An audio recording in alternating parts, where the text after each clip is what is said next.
I think it is fair to say that in very broad measure, nuclear weapons do two things. Let me set this here, sorry. One, they kill an extremely large number of people in an extremely short period of time. 10,000 people, 100,000 people, 1,000,000 people.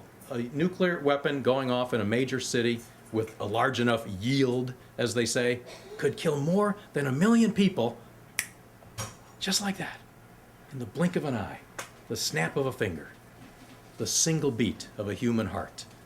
They're the only things on planet Earth that are remotely like that.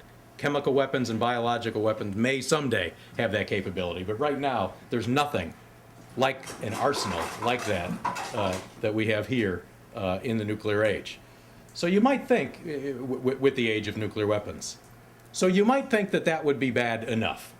But unfortunately, nuclear weapons do another thing too.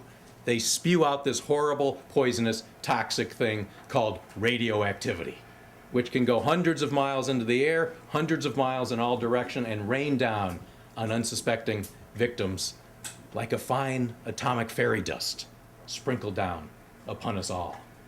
And as it happens, we have a lot of evidence about that, because even though no atom bombs have gone off in cities since August 9th, 1945, that was the day of Nagasaki, a whole bunch of nuclear testing took place in the 1950s and the 1960s in places like Nevada, in places like Kazakhstan, in places like the Pacific Ocean. And so I have asked my friend Wendy Couchman, if you can get up off the floor, David Hart's lovely floor there, to read a passage from my book. It's 215, Wendy, can you find it there? Yeah.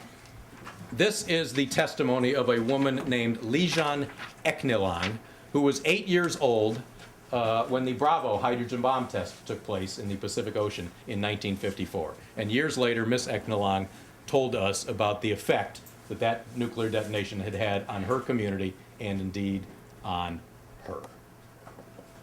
Wendy?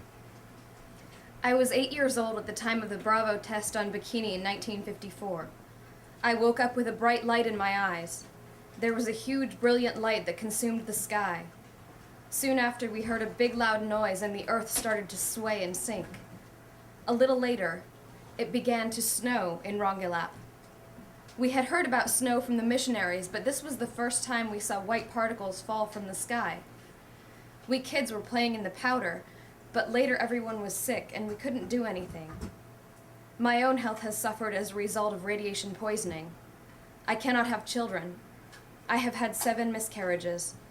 One was severely deformed. It had only one eye.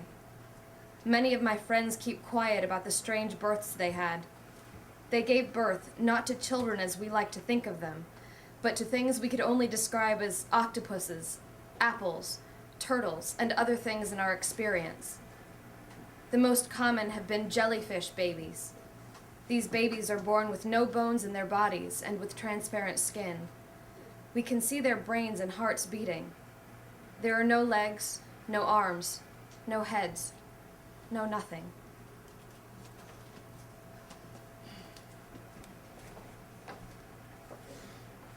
Our country did that to those women in the name of our national security.